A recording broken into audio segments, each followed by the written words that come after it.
Glórias a Deus, aleluia. Glórias a Deus. Nós orávamos pedindo o pregador para o dia de hoje. E na verdade o Senhor importou a família inteira para cá.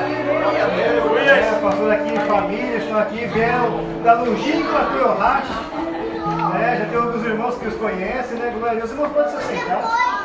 Antes do pastor aqui estar subindo aqui, trazendo a palavra, eu queria convidar a pastora aqui, a esposa dele, fazendo uma saudação de preferência em português, que é a tradutora e eu também, né? Pode subir. Você ajuda? Glória.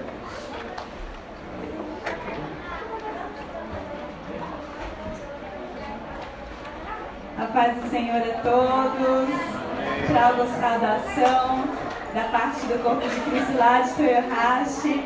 Olha, eu quero que vocês saibam que vocês são muito, muito amados por nós, viu? A Igreja de Toyohashi ama vocês, nós somos admiradores secretos de vocês, nós olhamos, né, no Facebook, as coisas e tudo, e ficamos admirando o trabalho de vocês, quão lindo que é, e também somos abençoados. Recentemente, uma galerinha de Toyohashi veio aqui no retiro de adoração, e foi muito, muito impactante. Voltaram e já fez toda a diferença, viu? Lá em Toyohashi. Que lindo, que lindo. E hoje vindo aqui também. É uma doce presença do Senhor. É tão linda essa presença. E eu quero dizer para vocês, missão, apoio de tudo, vocês têm uma graça. Uma graça da doce presença do Senhor que nos envolve. É tão lindo, tão gostoso. Então, eu queria dizer para vocês que isso nada mais, nada menos é a construção de coisas simples, diária, que vocês estão fazendo, desse processo, não abortar esse processo, sabe? Porque a fidelidade nas coisas simples, essa coisa de continuidade, de perseverar naquilo que vocês estão fazendo, né? Continuem, vocês têm uma graça. E isso deve se expandir para o reino de Cristo, e nós somos abençoados. Viemos aqui na intenção, Senhor, queremos ser bênção também na vida deles, mas quero dizer para vocês que a gente está recebendo muito. Fiquei muito impactada de ver a parte da oferta aqui. Que coisa linda, maravilhosa de vir toda a família aqui, né? Semana que vem vai ser Toyohashi, vai copiar, tá? Tá bom? Pode copiar? Pode? Que coisa linda. Isso é o corpo de Cristo, né? A gente vai aprendendo uns com os outros. Que coisa linda. E família também é algo que pulsa no coração de Deus, e o nosso coração também pulsa como o dele. E eu tenho carregado isso no meu coração, de a gente ser essa família, de levar toda a nossa família, como Josué disse, eu e minha casa serviremos ao Senhor.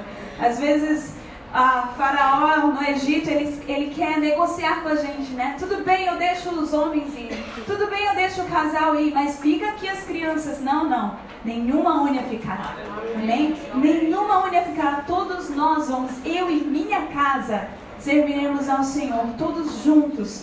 E o meu lema tem sido isso, sabe? De louvar ao Senhor, de servir ao Senhor com toda a casa. Então, por isso que nós estamos aqui, né, nessa missão. O Akira que vai estar pregando, mas a gente fala para as meninas, nós vamos nessa missão também. É a família, nós vamos juntos nessa missão.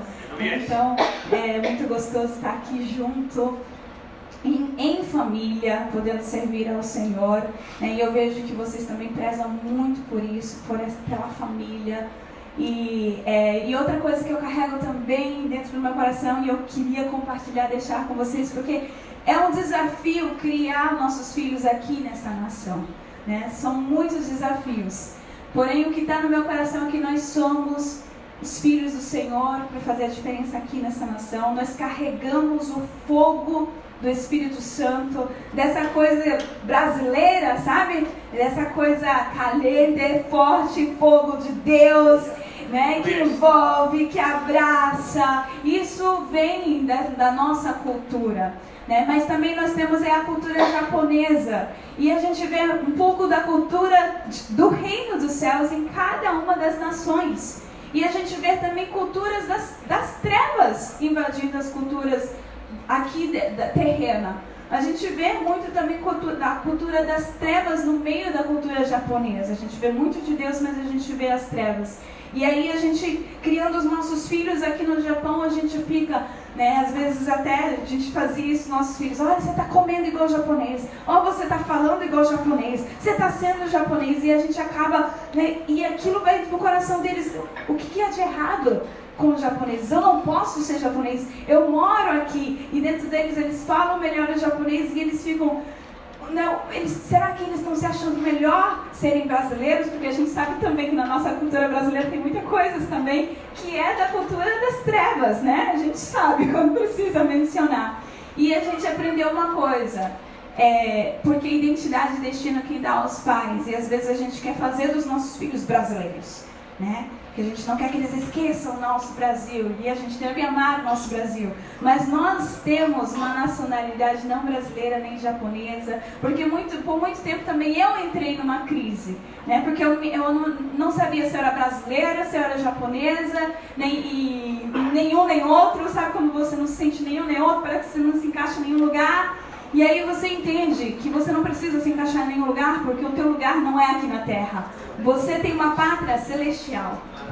E o que a gente tenta falar para as crianças é isso. Você não precisa ser nem brasileira, nem japonesa. Você precisa ser filha de Deus.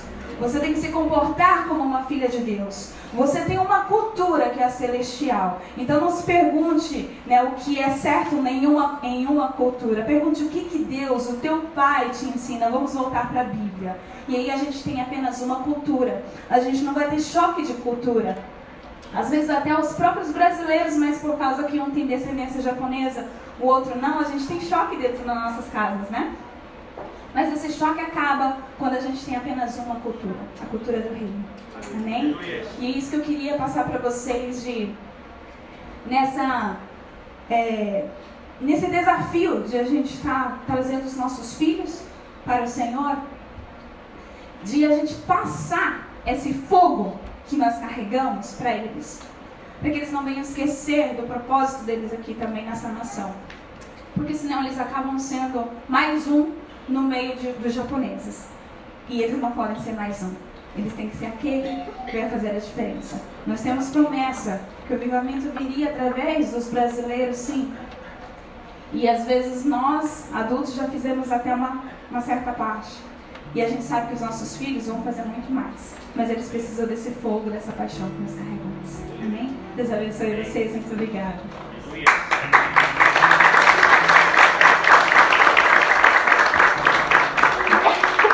Pastor aqui, por favor.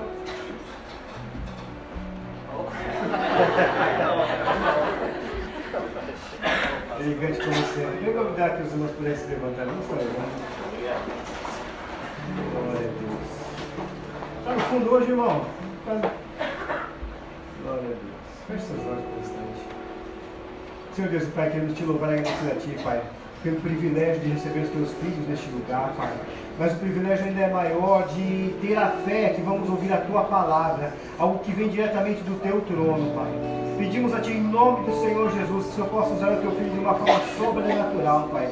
Que em nome do Senhor Jesus, aquilo que o Senhor já tocou no coração dele, venha sendo transmitido, Senhor, de uma forma limpa, clara, Pai, a fim de que nós possamos recebê-la não somente com o nosso entendimento, mas em nosso coração também, a fim de que possamos viver esta verdade, a qual pode ser pregada esta noite, Pai. Pedimos a Ti, em nome do Senhor Jesus, opera com poder e graça através da vida do Teu Filho, em nome de Jesus. Amém.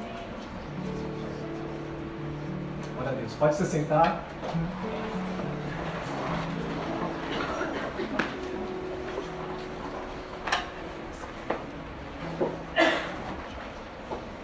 Glória a Deus. Então já teve algumas apresentações aqui, nós somos de Toyohashi, e como a Keila disse também, a gente reconhece a graça que está sobre essa igreja também, somos muito edificados, né, pela igreja aqui de Sul, ali em Toyohashi também. Né, os irmãos que vieram para cá nesse seminário de louvor e adoração, voltaram realmente impactados, voltaram assim, não só impactado aquele negócio fogo de palha, sabe? Que na hora foi bênção e tal, aí depois chega na segunda-feira, acabou. Não, tem continuado, né? Então a gente fica muito feliz e eles estão sempre falando, acho que na próxima sim, vamos chamar mais gente para vir, né? E glória a Deus, a gente reconhece essa graça. E a igreja de Cristo, ela apenas é abençoada quando a gente tem esse entendimento. Não aquela igreja que somos fechados e nós temos tudo, ou eu tenho tudo. Não, nós somos corpo de Cristo. Como aquela disse, ela carrega e ela ama a família está no coração de Deus. E eu também amo família e amo também a família de Cristo, amém? Tem uma coisa que arde no meu coração também e que eu sou apaixonado também, é pela minha esposa, claro, mas a noiva de Cristo também, igreja. E a gente vai estar falando um pouquinho sobre ela, um pouquinho, claro, vamos falar sobre a Bíblia e vamos falar sobre realmente o que é ser família de Cristo também, amém? Eu vou dividir em 3 partes essa mensagem. A primeira parte que eu queria que você quiser anotar, se você quiser meditar, a primeira parte é que a gente precisa entender o propósito de Deus. Está lá em Gênesis, capítulo 1, verso 27 ao 28. Bom, lá no início do Gênesis não é fácil, não é difícil de achar, mas a maioria de nós sabemos que Deus ele criou o homem à sua imagem e à sua semelhança, amém? E essa palavra imagem e semelhança, se a gente for ver ali naquela Bíblia Strong, que a gente aperta ali, faz um touch aqui na palavra, ela sai o significado no hebraico, no grego. É uma Bíblia muito boa. E ali a gente vai ver para essa palavra imagem, é a palavra hebraica tselem, que significa um conceito de uma sombra, é como se fosse uma sombra. E também a palavra semelhança é damat, E esse damat num significado de comparação. Ou seja, Adão, ele foi criado à imagem e semelhança de Deus. Ele era alguém como se fosse uma sombra, alguém comparável a Deus. Quando as pessoas vissem Adão, era para eles verem Deus na vida de Adão. Deus, então, ele cria Adão para que fosse a imagem e semelhança. Deus, ele cria um filho, Deus cria uma família. Deus cria ali, realmente, a humanidade. Porque Adão também, ela significa humanidade. Amém? Efésios capítulo 1, verso 4 e 5. Eu vou ler aqui algumas referências e para remir o tempo, eu não sei, está aqui, Está aqui no projetor também, mas eu vou lendo para a gente remir o tempo, amém? Diz assim a palavra: porque Deus nos escolheu nele antes da criação do mundo. Olha só, antes da criação do mundo, Deus, ele nos escolheu. Para quê? Para sermos santos e irrepreensíveis em sua presença. Em amor, nos predestinou para sermos adotados como filhos, por meio de Jesus Cristo, conforme o bom propósito da sua vontade. Então, antes da criação do mundo, Deus nos predestinou para sermos filhos. Amém? Repita assim comigo: filhos. Filhos. Amém. Romanos 8 também, 28 ao 29. Vou ler o 29 também, que diz assim, mais o 29. Pois Deus conheceu de antemão os seus, e os predestinou para se tornarem semelhantes à imagem de seu Filho, a fim de que ele fosse o primeiro entre muitos irmãos. Então, mais uma referência a gente vê, Deus ele cria Adão à sua imagem e semelhança. Depois nós vemos que ali em Efésios, que Deus ele nos predestinou antes da criação do mundo para sermos filhos. Depois em Romanos aqui também nós lemos que Deus nos predestinou antes também para sermos a imagem do seu Filho, Filho de Jesus. Amém? Filho de Jesus. Então, resumindo todas essas referências, nós vemos que o plano de Deus era que todos nós pudéssemos ser filhos de Deus conforme Jesus Cristo. Amém? As pessoas elas têm que ver cada um de nós Jesus. Amém? Será que ao olhar para você, as pessoas ao olhar para nós, elas veem Jesus? Quando os irmãos lá estão dirigindo, amém? Eles veem Jesus? Será que quando os irmãos ali estão jogando uma bola, eles veem Jesus? Ou quando as irmãs também estão conversando, aleluia? Ou quando as irmãs estão ali, não sei, fazendo o que mais? O que mais, gente? O que mulher faz? Não, tá bom, vamos parar por aqui. Teve rede das mulheres ontem aqui, foi uma bênção, né? Mulheres abençoadas. São únicas, né? E as pessoas, Deus ele sempre quis muitos filhos parecidos com Jesus. Essa é a ideia de Deus. Então é interessante que a gente vê também na Bíblia, por exemplo, Gênesis capítulo 1 e 2, é o capítulo onde não havia pecado, né? Ainda não tinha entrado pecado ainda. E também o capítulo de Apocalipse 21 e 22, os dois últimos capítulos da Bíblia, também são dois capítulos onde não há pecado. É interessante que, fazendo um paralelo entre esses dois capítulos e esses dois livros, a gente vê algo bem interessante.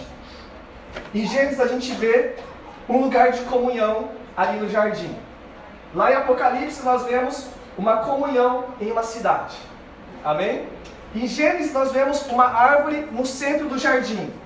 Lá em Apocalipse nós vemos uma árvore no meio da cidade. Lá em Gênesis nós vemos Deus na terra com os homens, família. Lá em Apocalipse nós vemos também Deus na terra com os homens, família. Lá em Gênesis nós vemos um casal, Adão e Eva. E lá em Apocalipse nós vemos também um casal, Jesus e a igreja. Então a gente vê, sabe, é isso que a gente vê, o plano eterno de Deus sempre foi família. Sempre foi ser um pai de muitos filhos parecido com Jesus. Então a gente vê em Gênesis e Apocalipse esse propósito de Deus. Será que nós entendemos isso? Família está no coração de Deus. Deus ele criou o homem, Deus ele criou toda a humanidade para ser uma família de muitos filhos parecidos com Jesus. Essa é a primeira parte que eu queria que a gente pudesse construir aqui o entendimento. E a primeira parte a gente precisa entender. Deus ele criou eu e você para ser a imagem e semelhança dele, para nós sermos filhos de Deus. Amém? Então, diante disso, nós podemos construir outras coisas. Amém? Porque se a gente não entende o propósito eterno de Deus, nós vamos atirando para todo lado, procurando propósito, procurando fazer o que da vida, sendo que a gente tem que voltar para a origem. Temos que voltar àquilo que Deus ele espera de nós. E o que Deus espera é uma família de muitos filhos parecidos com Jesus. Amém? Você pode falar para a pessoa do seu lado, Deus espera uma família de muitos filhos parecidos com Jesus. Amém? Só para a gente guardar um pouco melhor. Ok. Uma grande família de muitos filhos parecidos com Jesus. Que maravilha. É isso que a gente aguarda, essa é a nossa esperança para quando chegar lá em Apocalipse. Nos últimos dias e na eternidade, vai ser aquela grande família de muitos filhos parecidos com Jesus. Porém, a segunda parte agora dessa mensagem, houve uma realidade de que o homem, aquele que era para ser imagem e semelhança de Deus, ele falha, ele peca, ele desobedece a Deus e ele perde a imagem e semelhança de Deus. Ele não é mais a imagem e semelhança de Deus. Então a má notícia é que o homem deixou de ser a imagem e semelhança de Deus. O pecado entrou na humanidade. Destruiu, corrompeu o propósito eterno de Deus. Estão comigo, gente? Mas tem uma boa notícia. As boas novas é que Jesus ele veio novamente. Jesus ele veio da plenitude dos tempos para que por meio dele muitos filhos de Deus pudessem nascer outra vez. Está lá em João capítulo 1, verso 12. Então, Jesus ele vem à Terra para voltar novamente a humanidade à origem, para trazer de volta a humanidade à origem.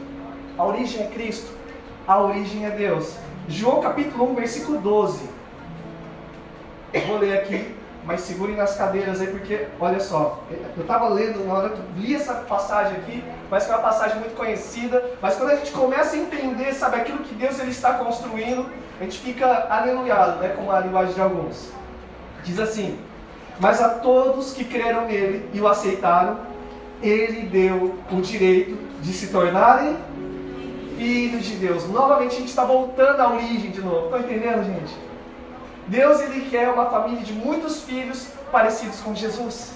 Então novamente Jesus então ele vem no momento certo, no momento que ele quis, no momento que o Pai quis, e agora é esse momento que nós estamos vivendo. Existem outras passagens aqui, 1 Coríntios 15, 21 e 22, também fala assim: porque assim como todos morrem em Adão, todos também serão vivificados em Cristo Jesus. Jesus ele vem para resgatar novamente os filhos de Deus. Jesus ele vem novamente que por meio dele, filhos, uma geração de filhos parecidos com ele, sabe, começa a se levantar novamente. João capítulo 3 também, Jesus falando para Nicodemos: é necessário nascer de novo. É necessário nascer do Espírito. É necessário ser filho de Deus. E para ser filho, será necessário aceitar Cristo, será necessário nascer de novo. Aquele que nasce da carne é carne, mas aquele que nasce do Espírito é Espírito. Amém? Quantos filhos de Deus tem aqui? Amém? Então, para ser filho de Deus, é necessário aceitar Cristo Jesus como Senhor e Salvador. Se eu não aceito ainda, eu sou apenas uma criatura. Mas glória a Deus que o plano eterno de Deus é uma família de muitos filhos parecidos com Jesus. Amém? 2 Coríntios capítulo 5, verso 17 ao 19. Também fala que logo todo aquele que está em Cristo, ele se tornou uma nova criação. Ou seja, nós tornamos novamente filhos de Deus. Porque Adão foi criado para ser filho de Deus. Só que ele perde a imagem e semelhança de Deus, ele desobedece. Mas Jesus ele vem para resgatar novamente os filhos de Deus. Para que na eternidade a gente viva aquilo que Deus ele sempre planejou. Uma família de muitos filhos parecido com Jesus. Amém? Até aqui tá bom? Amém, gente? Só que fomos salvos, você se tornou filho de Deus, e glória a Deus por isso, mas a salvação não é o fim, é só o meio. Porque agora somos filhos de Deus e Deus espera que algo aconteça mais também. Não basta ser apenas, não, eu sou filho de Deus e glória a Deus. Porque o plano de Deus na eternidade, que Deus sempre quis, foi uma família de muitos filhos parecidos com Jesus. Então, a salvação não pode parar em nós. Se você é filho de Deus, glória a Deus por isso. Mas ainda tem muitos filhos para ser gerados, tem muitos filhos ainda para ser cuidados, para serem adotados. Amém? Muitos filhos de Deus. Isso que está no coração do Pai. Uma família de muitos filhos parecidos com Jesus. Amém? E como vai acontecer isso? É a terceira parte. A primeira parte é o propósito eterno de Deus. Uma família de muitos filhos parecidos com Jesus. Amém? Aí, em cima disso, nós entendemos que Adão, ele peca, ele perdeu a filiação, ele perdeu a imagem e semelhança de Deus, e Jesus, ele vem para resgatar novamente, para nos levar de volta à origem. Amém? E agora vamos então para a terceira parte. Tá rápido aí, gente? Porque às vezes eu me empolgo. Tudo bem? Ai, meu Deus. Tá respirada, né? Terceira parte é a parte que eu amo demais, né? Mateus capítulo 16, verso 18. É quando o próprio Jesus, ele dá uma revelação ali para Pedro. Porque Pedro, ele tem uma revelação de quem é Cristo. E Jesus, ele fala assim, então, por meio dessa confissão, eu edificarei a minha igreja. Ali, Jesus, ele estava edificando a igreja de Cristo. Jesus, ele instituiu a igreja. E as portas do inferno não prevalecerão contra ela. Amém? Então, quem instituiu a igreja? Não foram homens, foi Jesus. Então, a igreja, a noiva de Cristo, ela é de Cristo. Amém? Foi Jesus que instituiu a igreja. Interessante que eu vejo aqui algumas passagens também, Efésios capítulo 3, verso 10, e Efésios capítulo 1, verso 22. Eu quero ler esses dois versículos aqui, que é uma chave, sabe, para nós, que a gente possa entender como fazer para que uma família cresça, sabe, de muitos filhos parecidos com Jesus. Porque às vezes a gente espera que esse é o dever dos evangelistas, ou esse é o dever do pastor Marcos, da pastora Sheila, esse é o dever dos líderes. Não, é o dever de todos nós. Amém? Que diz assim, Efésios 3:10. Para que agora, pela igreja, a multiforme sabedoria de Deus seja conhecida dos principados e potestades nos céus. É por meio de quem, gente? Que será conhecida a multiforme sabedoria de Deus? É por meio da igreja. É por meio da igreja. Então não é por meio de outras coisas, de um governo melhor, do presidente melhor. Não, vai ser por meio da igreja. Cremos sim que as autoridades podem fazer diferença, homens podem fazer boas ações, mas Deus escolheu um povo, que é a igreja, para resgatar os filhos de Deus. Amém? É por meio da igreja. É por meio de nós. Quem é a igreja de Cristo aqui? Amém? É por meio da igreja. Não é por meio de outras coisas. É por meio da igreja. Por isso que eu amo a igreja. Amém? Essa multiforme sabedoria é demais. Efésios 1:22 também diz assim: e pôs todas as coisas debaixo dos pés. Efésios 1:22. e para ser o cabeça sobre todas as coisas. E o deu à igreja. Toda a autoridade ali que havia sobre Jesus, ele dá a quem? A igreja. O qual é o seu corpo, a plenitude daquele que a tudo enche em todas as coisas. Então, a autoridade foi dada a nós, a igreja, para que a gente pudesse agora, sabe, resgatar os filhos de Deus. Amém? E por meio da igreja, que é o seu corpo. O que é ser igreja, gente? Às vezes a nossa mentalidade, às vezes, de igreja é um templo. E glória a Deus por esse lugar onde nós nos ajuntamos como igreja. Amém? E a igreja de Cristo, Efésios capítulo 2, do 13 ao 22, eu não vou ler, mas ali você pode ler depois em casa, ou aí mesmo agora. A gente vai encontrar que igreja é três coisas que o apóstolo Paulo ele fala aos Efésios. Ele compara a igreja a uma família. A igreja é uma família, amém? Família fala de cuidado. Amém? Às vezes a gente não gosta de ser cuidado, né? Às vezes a gente tem um pastor, ou tem um líder, às vezes tem um irmão que sempre dá uma ligadinha pra você, sabe? E aí, como é que você tá? Tá tudo bem? É família, gente. Às vezes o irmão ele falta num culto e de repente tem alguém que liga, né? E aí, irmão, tá tudo bem? É cuidado, gente. Amém?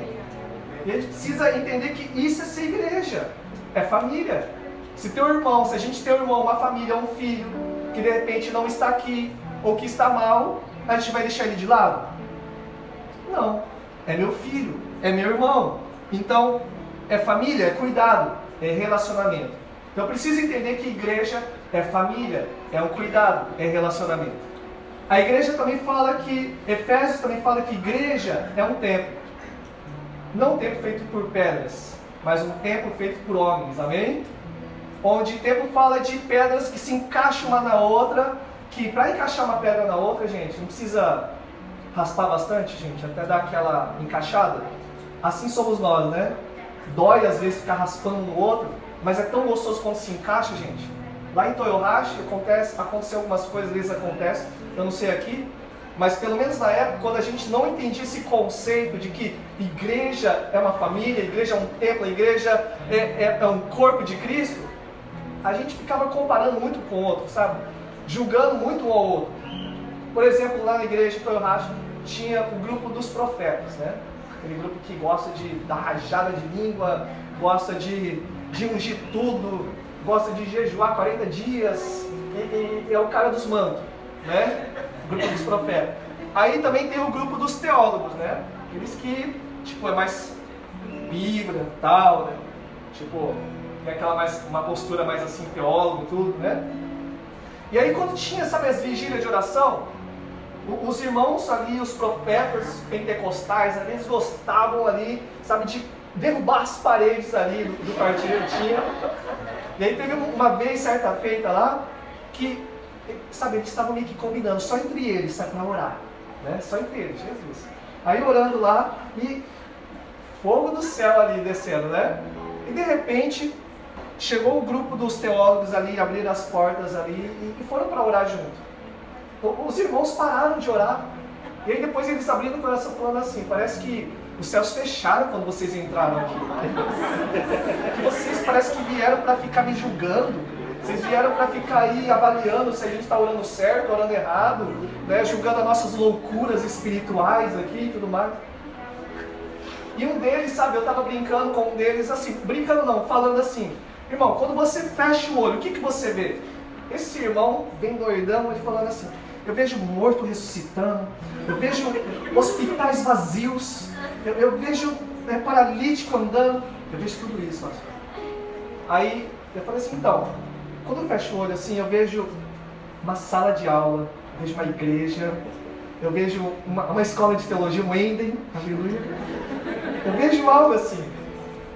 E aí eu perguntei para ele, irmão, o que está certo? É eu ou é você? Ou é os dois? E sabe, por muito tempo, sabe, sempre afiando um ao outro, dando aquele atrito, sabe, o pessoal um julgando o outro, dá licença, chegou uma hora que, graças a Deus, de tanto raspar, se encaixou, gente. Hoje os profetas, os teólogos, os mestres conseguem andar juntos. Mas foi difícil, gente. Foi difícil. Mas glória a Deus que quando se encaixa, aí a glória vem, amém? As coisas começam a funcionar. Né? Porque até então havia aquela divisão, acho que no Ender aqui já estudaram Coríntios já, né? Ô igreja abençoada, né, gente? Coríntios, não sei se vem da palavra Coríntias, não sei. Mas que problema, gente, problema, né? É só problema. Mas... Opa, Aquela, ela sabe que eu gosto muito de futebol também, gente. Eu amo muito futebol. Adoro Jesus e amo futebol. Enfim, vocês sabem pra quem eu torço, gente? Torço pro São Paulo. Aí sim, né? Tamo junto. Amém. Voltando. A igreja, ela é um corpo. A igreja é família também, né? Família a gente pode brincar também, né? Sadia, né? Brincadeiras sadias, né? Amém? Família é isso. E corpo de Cristo. Família também, igreja é corpo de Cristo. Corpo fala de movimentação. Cristo é o cabeça e nós somos o corpo. O corpo está se movimentando, o corpo serve para movimentar. E nós, como igreja, nós precisamos nos movimentar juntos, para que uma família de muitos filhos parecidos com Jesus, ela se torne realidade. Abre lá comigo em 1 Coríntios capítulo 12. Eu queria que você abrisse a sua Bíblia lá, porque eu gostaria que você lesse comigo. Porque quando a gente começa a entender isso daqui, tudo fica tão fácil, tudo começa a ficar tão mais leve, tudo começa a se encaixar, a gente para com as comparações. Eu lembro, ali em Toyohashi a gente tinha um presbitério, era eu, o Edu e o Vitor, né? E um diferente do outro também. O Edu é aquele que está pastoreando agora a Toyokawa, ele era das rajadas de línguas lá. Eu também dou rajada de vez em quando, né? Mas não tanto quanto o Edu. Aí tem o Vitor, que ele era teólogo mesmo, o cara é mestre mesmo, o cara é teólogo. Um diferente do outro. Eu sou bem pastorzão, né? Então, um diferente do outro. E sabe, foi tão gostoso quando a gente começou a entender que essas diferenças faz parte de ser igreja. Porque igreja não é esse ajuntamento dos iguais, todo mundo é igual, né? E eu vejo que nós estamos numa transição assim, como igreja, com missão apoio. Eu creio que Deus ele está trazendo esse entendimento para nós. Que cada igreja tem uma graça específica. Que cada um é parte do corpo de Cristo. E para aquilo que Deus ele quer fazer no Japão, é necessário que o corpo se movimente. E o corpo de Cristo não é uma igreja apenas local. O corpo de Cristo é igreja nacional. Eu ia falar universal, mas deu para entender. A igreja geral, mundial também. Não, a igreja, a igreja de todos nós. E para que o corpo de Cristo ande e se manifeste, é necessário que nós entendamos que cada igreja ela faz parte do corpo de Cristo. Se a gente fechar entre nós, se a gente fechar como não vai dar certo, o avivamento não vai vir. E Deus ele está fazendo isso, né? Teve retiro lá dos japoneses em Fire ontem, e a equipe de louvor foi um de cada um, né? De cada igreja. Gente, que maravilha! E foi ministrado muito sobre isso ontem também, como um só homem. Ele precisa ser como um só homem. Ali na reconstrução dos muros ali, eles declararam como um só homem, nós estamos como um só homem. E aquela reconstrução, ela levou poucos dias para ser reconstruído, porque eles estavam como um só homem, é um só corpo, um só objetivo. Em nome de Jesus, que isso venha acontecer no nosso meio, nas nossas vidas, amém? Bom, 1 Coríntios capítulo 12, verso 12, diz assim a palavra: o corpo humano tem muitas partes, mas elas formam um só corpo. O mesmo acontece com relação a Cristo. Alguns de nós são judeus, alguns são gentios, alguns são escravos e alguns são livres. Mas todos nós fomos batizados em um só corpo, pelo único Espírito, e todos recebemos o privilégio de beber do mesmo Espírito. De fato, o corpo não é feito de uma só parte, mas de muitas partes diferentes. Se o pé diz, não sou parte do corpo porque não sou mão, acaso por isso deixa de ser parte do corpo? E se a orelhinha diz, sou parte do corpo porque não sou olho, será que por isso deixa de ser parte do corpo? Se o corpo fosse todo olho, se o corpo todo fosse olho, como vocês ouviriam? Se o corpo todo fosse orelha, como sentiriam o cheiro de algo? Mas nosso corpo tem muitas partes, e Deus colocou cada uma delas onde Ele quis. O corpo deixaria de ser corpo se tivesse apenas uma parte. Assim há muitas partes, mas um só corpo. O olho não pode dizer à mão, não preciso de você. E a cabeça não pode dizer aos pés, não preciso de vocês. Ao contrário, algumas partes do corpo que parecem mais fracas são as mais necessárias. E as partes que consideramos menos honrosas são as que tratamos com mais atenção. Assim protegemos cuidadosamente as partes que não devem ser vistas, enquanto as mais honrosas não precisam dessa atenção especial. Deus estruturou o corpo de maneira a conceder mais honra e cuidado às partes que recebem menos atenção. Isso faz que haja harmonia entre os membros, de modo que todos cuidem uns dos outros. Se uma parte sofre, todas as outras sofrem com ela. Se uma parte é honrada, todas as outras com ela se alegram. Verso 27 para a gente terminar. Juntos, todos vocês são o corpo de Cristo, e cada um é uma parte dele. Amém? Juntos vocês são corpo de Cristo. Porque há um linguajar aí fora que diz assim, eu sou igreja. Quem já ouviu? Eu sou igreja. E aí, com esse linguajar, eu não preciso de ir na igreja, eu não preciso de ninguém, não preciso de ir para a célula, não preciso de nenhum lugar, porque eu sou igreja. Não, aqui está falando que juntos vocês são igreja. Não é você sozinho. Não, juntos vocês são corpo de Cristo. Amém? Quem pode dar glória a Deus por isso? Glória a Deus, porque juntos não é tão fácil, né? Andar junto, mas é necessário a gente aprender a andar junto. O corpo, então, ele não funciona por si só. A cabeça, ele dá ordem e o corpo, ele se movimenta. Agora, se uma parte do membro do corpo não quiser obedecer, todo o corpo sofre. Gente, eu fui jogar futebol há uns 3 anos atrás ali na praia. E a gente estava ali, sabe, eu profissional, como sempre, em vez de chutar a bola, eu chutei o pé do irmão. E eu chutando o pé do irmão, como eu estava descalço, quebrou meu dedinho pequenininho, um ossinho do meu pé aqui. Um ossinho que a gente não dá, sabe, nenhum valor para ele. E esse ossinho deu um trabalho pro corpo, gente. Sabe, eu tive que engessar aqui. Não conseguia andar direito, minha perna já é fina, afinou mais ainda. E sabe, para andar nos lugares eu tive que andar com muleta. Toda a minha família foi afetada porque eu não dirigia mais. A Keila teve que dirigir, me levar para todo lado durante alguns meses, né? E várias coisas o corpo sofreu por causa de um ossinho, gente. E às vezes a gente não entende que, sabe, talvez você é um ossinho, você talvez sente, eu não tenho muito valor, alguma coisa. O corpo sofre se você não exercer a sua função. Todos nós temos importância no corpo de Cristo. Até a parte menos honrosa, no qual você pensa na verdade, para Deus é a mais honrosa. E todos são necessários. Todos são necessários. Todos, dá uma olhadinha ao seu redor. Todos são necessários no corpo de Cristo. Olha quanta gente bonita, gente. E todos são corpo de Cristo. Todos nós.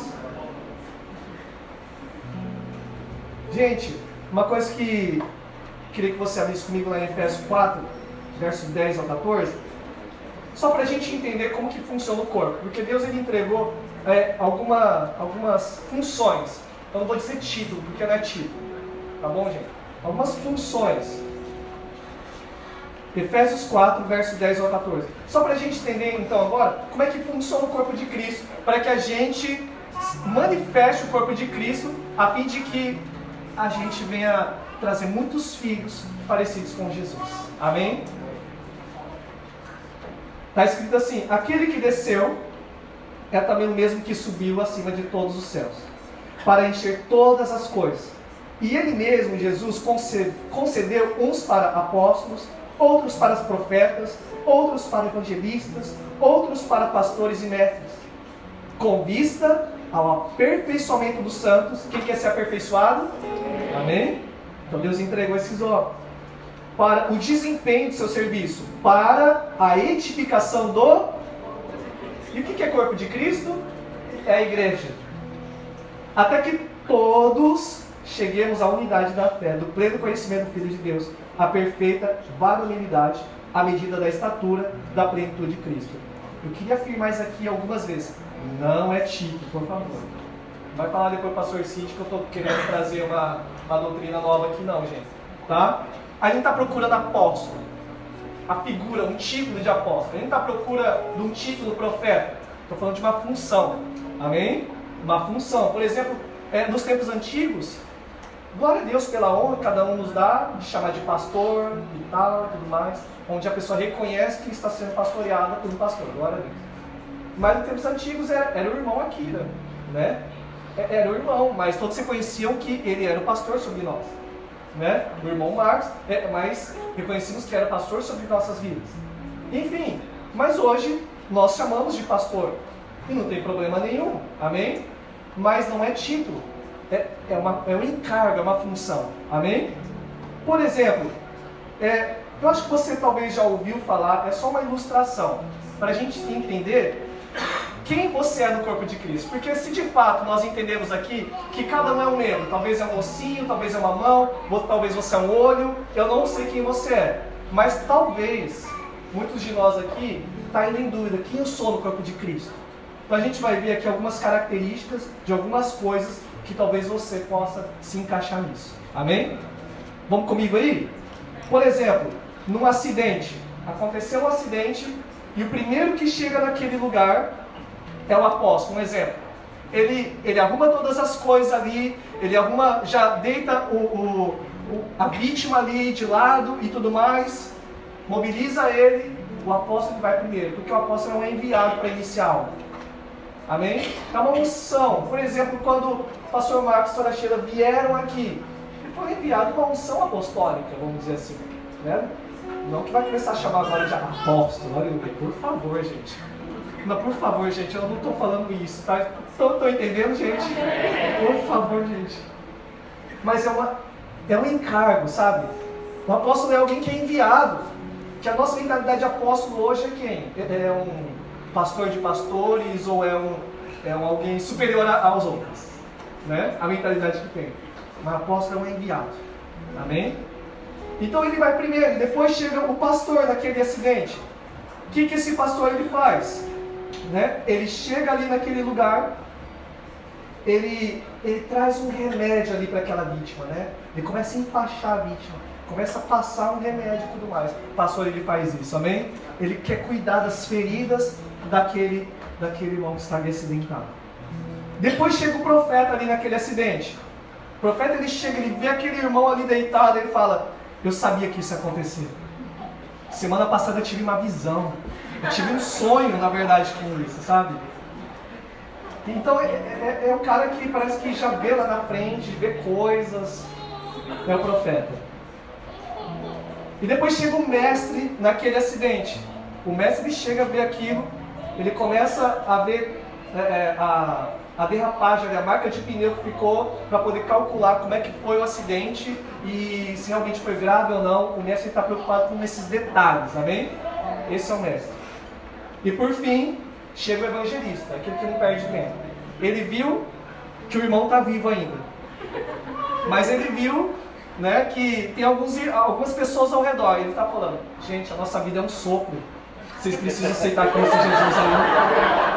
Né? Você viu que... Meu Deus. Você viu que cada um tem uma característica diferente. Agora eu pergunto para você, quem é que está certo? Quem é que está certo aqui? Todos estão certos, mas todos têm uma função diferente para cuidar daquele irmão que está acidentado. Todos estão certos, mas precisa se encaixar. Amém? Agora em Romanos capítulo 12 também fala de outros dons agora de serviço também. Que fala lá um dom de servir, dom de ensino, dom de exortar. Exortar não é bater nos outros, tá, gente? Exortar é encorajar, né? Levantar a pessoa. Dom de contribuir, dom de liderança, dom de misericórdia. Isso também, por exemplo, a essa vítima agora, esse irmão ali que se acidentou, ele foi internado no hospital. Aí agora vamos ver esse tipo de dom visitando o irmão ali no hospital. Amém? Por exemplo, aquela pessoa que tem o dom de servir. Ele chega, tá lá em Romanos 12, tá aí na sua Bíblia, tá, gente? Romanos 12, verso 7. Ele chega ali visitando aquele paciente, aquele irmão, e ele fala assim, seguinte, antes de vir aqui, eu já arrumei sua casa, eu já arrumei todas as suas coisas, não se preocupa com nada. Eu já servi e já arrumei todas as coisas. Sabe, é o coração dele em servir. Ele não se preocupou em só lá falar um oi. Ele se preocupou em deixar tudo arrumado, as roupas lavadas, todas as coisas, para que ele não se preocupasse com nada. Mas de repente chega depois o outro irmão, né, aquele dom de ensino. Ele chega naquele lugar, ali no hospital, e para aquele irmão ele chega assim e fala, olha, antes de vir para cá eu estudei sobre aquilo que você passou e você está passando, 15 dias de repouso você vai precisar ficar aí. 15 dias. Porque você vai precisar tomar vitamina, fazer aquilo outro e tudo mais. É o dom do ensino. Aí depois chega lá aquele dom de encorajador no hospital. Ele simplesmente chega lá, a função dele é, irmão, vai dar certo.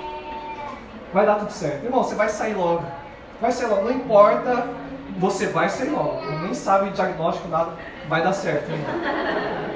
Sabe aqueles caras que não tem tempo ruim, aqueles irmãos abençoados? Traz ânimo pra gente. Isso é dom. Quem tem esse dom aqui, amém? Glória a Deus. Glória. A gente precisa de vocês. A gente está naquele dia mal. Esses irmãos abençoados, que sempre vai chegar para nós. Irmão, vamos. Vai dar certo. Agora tem aquele outro homem, o dom que carrega o dom de contribuir. Ele chega naquele lugar, o irmão ali internado, ele fala, irmão, quanto que vai dar aí o hospital? Eu quero ajudar você. Ele vai lá, tira do bolso e oferta na vida dele também. É um dom, é uma graça que tem sobre ele também. Amém? É um dom. Não que agora eu não tenho esse dom, então não vou fazer. Amém? Não existe a lei da semeadura. Mas existem pessoas que carregam um dom específico, que parece que quanto mais ele dá, mais Deus dá para ele. Porque Deus sabe que não vai parar nele. Porque ele tem um dom de contribuir. Amém? Existe o dom da liderança também. Ele chega naquele lugar, naquele hospital, e ele fala, fica tranquilo, eu já vi alguém para trazer comida para você, eu já vi alguém para cuidar dos seus filhos, eu já vi alguém, sabe, para lavar sua... Já está tudo certo também. Mandando em todo mundo. Não, colocando em ordem, é mais bonito, né? E o dom de misericórdia é aquele irmão que chega naquele hospital e simplesmente fica chorando por irmão. Ele se compadece tanto e chora ali, né? Sinto muito por você estar aqui e começa a chorar junto, né? Chorar com os que choram. Agora a pergunta de novo, quem é que está certo? Todos. É tão gostoso quando a gente entende isso como igreja. A igreja é um corpo com muitos membros. Tudo fica mais leve. Agora, existem também alguns dons que vão sendo aperfeiçoados e amadurecidos. Mas eu preciso entender qual é o meu dom e exercer esse meu dom. Porque se você não está exercendo o seu dom, o corpo de Cristo está sofrendo. Será que a gente consegue olhar para um todo? Não olhar só para nós? Ah, mas eu estou sofrendo. Não. Se você está parado, o corpo de Cristo está sofrendo. Aquele meu ossinho, bendito ossinho, estava atrapalhando a movimentação do corpo todo. E meu corpo todo foi afetado.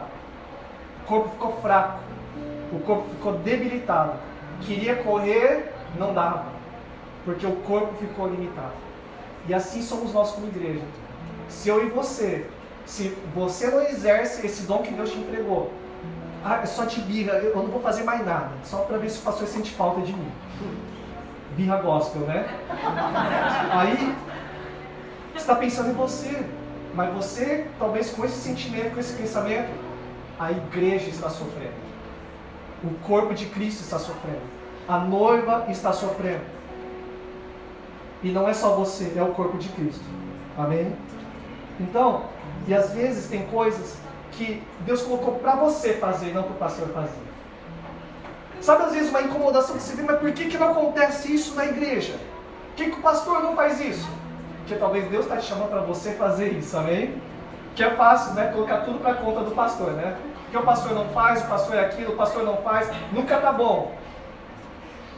Geralmente, tem coisas que se geram uma indignação dentro de você, a maioria das coisas, provavelmente é um chamado que Deus ele está, sabe, falando, vai filho, eu quero usar a tua vida para isso. Que o pastor não visita tantos hospitais? Vai você e visita os hospitais. Por que talvez não evangeliza desse jeito? Vai e evangeliza você desse jeito. Amém? E assim é o corpo de Cristo. Atos capítulo 3, não precisa abrir, a gente vê uma igreja que profetas e mestres estão andando junto. A gente vê uma igreja madura que está conseguindo andar junto. Só que a gente precisa então entender que nós somos igreja, nós somos corpo de Cristo, somos família e somos um templo do Espírito Santo. Amém? Então não são dias para ficar brigando por títulos, ou brigar por posições, ou brigar por que está fazendo ou não está fazendo. São dias para a gente ser corpo de Cristo. Amém? E não só corpo local, mas o corpo no Japão, onde Deus está fazendo isso. Por exemplo, nós podemos fazer algumas coisas com relação ao louvor, podemos fazer, mas nós reconhecemos que essa parte do corpo de Cristo carrega algo especial, que por mais que a gente pode fazer, mas é que Deus entregou uma graça especial. Então eu preciso vir aqui para me se aperfeiçoar. Estão entendendo, gente? Eu preciso ter humildade para me sujeitar e aprender com os outros, porque assim nós somos corpo de Cristo. Nós não somos o olho do furacão, né? Nós precisamos uns dos outros. Eu acho que Deus ele fez assim. Deus não entregou todos os dons só para uma pessoa, e glória a Deus por isso. Deus sempre deixou a gente limitado em alguma área que a gente não é bom, para que a gente pudesse precisar daquele irmão para nos ajudar nessa área. Amém? Convido vocês a colocar em pé. Eu queria fazer 2 orações então. Que se a gente se movimentar como corpo de Cristo, nós vamos voltar para a origem. Porque corpo de Cristo, igreja, ela também é uma família de muitos filhos parecidos com Jesus. Mas a salvação não é um fim, é um meio. E nós somos filhos e agora nós vamos resgatar mais filhos de Deus que estão lá fora. Mas para que isso aconteça, o corpo vai ter que se movimentar. Um vai lançar a semente, outro vai colher, outro vai cuidar, o outro vai profetizar, o outro vai encorajar, o outro vai ensinar. E assim a gente vai amadurecendo como corpo de Cristo. Eu queria primeiro então fazer uma oração. Para que você que talvez ainda não se encaixou, ou talvez ainda você não está exercendo nada no corpo de Cristo, não faz parte de algumas coisas, ou talvez você está parado, ou pensando que eu não tenho valor, aquilo que eu sei fazer não tem valor. Não. Tudo que você tem, tudo que você é, Deus te fez assim, e Deus ele quer te usar, amém? Apesar de nós. A primeira oração é para que Deus possa nos ativar, para que você seja corpo de Cristo, membro do corpo de Cristo, amém? Queria que você fechasse seus olhos